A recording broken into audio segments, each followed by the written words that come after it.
اچھا دیکھیے بہت ساری ایسی چیزیں بھی ہیں آج کل لوگ پوری دنیا بھی اس ملک کے خلاف ہوئی ہے اور بعض اپنے افراد بھی ان پر اعتراض کرتے ہوئے نظر آ رہے ہیں. ایران تو دیکھیے کتنے ہی اہل سنت کی روایات ہیں, اگر آپ دیکھیں باقاعدہ وہ روایات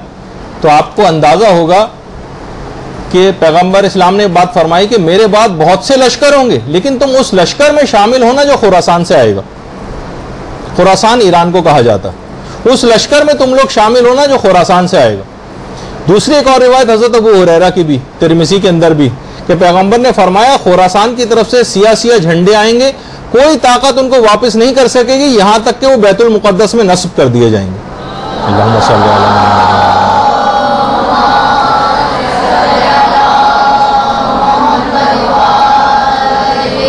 یہ سارے حوالے لکھے ہوئے ہیں. حافظ ابن کثیر نے نیچے نوٹ لکھا ہے کہ سیاہ جھنڈے وہ نہیں جو ایک مرتبہ ابو مسلم خراسانی لے کر آیا تھا جس نے بنو امیہ کا ملک چھین لیا تھا, بلکہ یہ دوسرے جھنڈے ہیں جو امام مہدی کے عہد میں ظاہر ہوں گے. اور پیغمبر نے یہ بھی فرمایا, صوبان سے روایت ہے مسند احمد ابن حنبل میں بھی اور سنن بہقی میں بھی,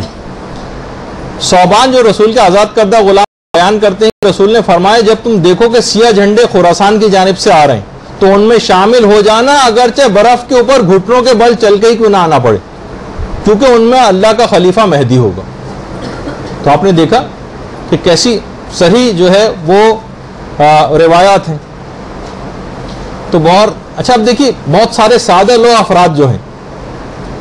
وہ یہ سمجھتے ہیں کہ امام زمانہ جب تشریف لائیں گے تو سب کام خود بخود ہی ہو جائیں گے, دشمنوں کو بھی امام خود برباد کریں گے اور تلوار بھی امام خود ہی چلائیں گے, جنگ بھی معجزاتی انداز میں جیت لیں گے, بس ہر طرف اس کے بعد خوشیاں ہو جائیں گی, لذتیں ہوں گی, عیش و آرام اور چین ہوگا, حکومت جو ہے ہم کو مل جائے گی, ہمیں خود کچھ بھی نہیں کرنا پڑے گا, قربانیاں دینے والے تو یقیناً امام اپنے ساتھ ہی لے کر آئیں گے, ہمیں کچھ نہیں کرنا پڑے گا.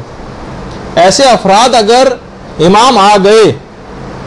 امام اگر یہ فکر رکھنے والے جن کو کرنا کرانا کچھ نہیں اور صرف یہ عیش و آرام کا انتظار کر رہے ہیں, ان کا رویہ ان کوفیوں کے رویوں کی طرح سے ہو جائے گا جنہوں نے خود امام حسین کو بلایا تھا, منتیں کی تھی, لیکن جب وقت عمل آئے تو لوگ اپنے گھروں میں دبک کے بیٹھ گئے تھے اور کوئی کام کر کے نہیں دیا تھا. بلکہ بہت سی روایتوں میں یہ بات آئی ہے کہ جب اس وقت امام زمانہ تشریف لائیں گے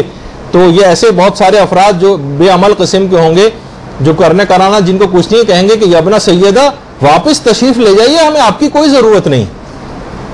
یہ وہی افراد ہوں گے جنہیں غیبت میں کسی کام کے کرنے کی کوئی عادت نہیں تھی, کوئی خدمت انجام دینے کی عادت نہیں تھی, ان کا کام صرف ولادتوں پہ SMS کرنا تھا, یہ صرف جشن کی تقریبات بس یہ سال میں ایک آدھ مرتبہ مطمئن ہو جاتی. امام آئیں گے تو پورے طاقت سے اسلامی احکام کا نفاذ کریں گے, موویوں کے اوپر پابندی لگا دیں گے, گانوں کے اوپر پابندی لگائیں گے, حرام فلموں کے اوپر پابندی لگائیں گے, مکس گیدرنگ پہ پابندی لگائیں گے, بے پردگی کی پابندی لگا دیں گے, اسراف والی تمام تقاریب کے اوپر پابندی لگا دیں گے,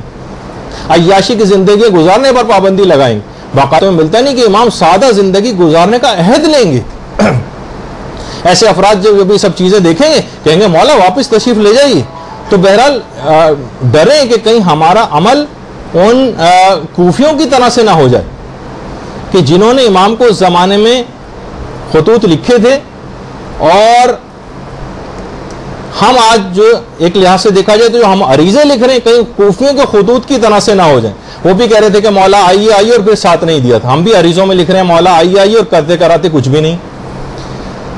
تو علماء یہ فرماتے ہیں کہ دیکھیے واقع کربلا جو ہوا تھا اس میں ہر طبقہ زندگی کے لیے عبرتیں اور مثالیں. جس شخص نے جو کردار اس زمانے میں امام حسین کے ساتھ واقع کربلا میں انجام دیا تھا, جو اپنے زمانے میں جو آدمی جو کیریکٹر پیش کر رہا ہوتا ہے وہی ایسا ہی ہے جیسے اس زمانے میں امام حسین کے دور میں ہوتے تو آپ وہی کیریکٹر پیش کرتے. یعنی آج ہم امام زمانہ کی حکومت میں زندگی گزار رہے ہیں, ہم کربلا میں ہوتے اور یہی والا کیریکٹر ہمارا ہوتا تو آپ خود سوچیے ہم کس کیمپ میں ہوتے. احیاء دین سے لاپرواہی, حرار و حرام کی کوئی تمیز نہیں. بتائیے کردار ناصرانہ امام حسین کا تھا یا یزیدی فوج کا تھا؟ فسق و فجور کے اندر جو زندگیاں یہ لوگ گزار رہے تھے یہ امام حسین کے کیمپ میں نظر آتے تھے یا یزیدی کیمپ میں نظر آتے تھے؟ تو بہرحال بہت سے لوگ کہتے ہیں کہ جناب بہت زیادہ آپ لوگ ٹونٹنگ کرتے ہیں, اور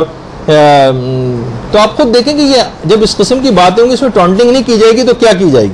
کیا ہم یہ کہیں گے تمام لوگ صحیح ہو گئے, ہر دین کا بڑا کام کر رہا ہے، امر و نہی کے فرائض انجام دیے جا رہے ہیں، واجبات و حرام کی خوب پابندی ہو رہی ہے، اور خواتین نے جناب غیبتیں کرنا بند کر دی ہیں اور اسراف کرنا بند کر دیا ہے اور بے پردگی بالکل چھوڑ دی ہے، مرد پابندی سے خمس دے رہے ہیں، دین کے کام کر رہے ہیں، دین پر پیسہ خرچ کر رہے ہیں، ٹی وی کو وقت دینے کے بجائے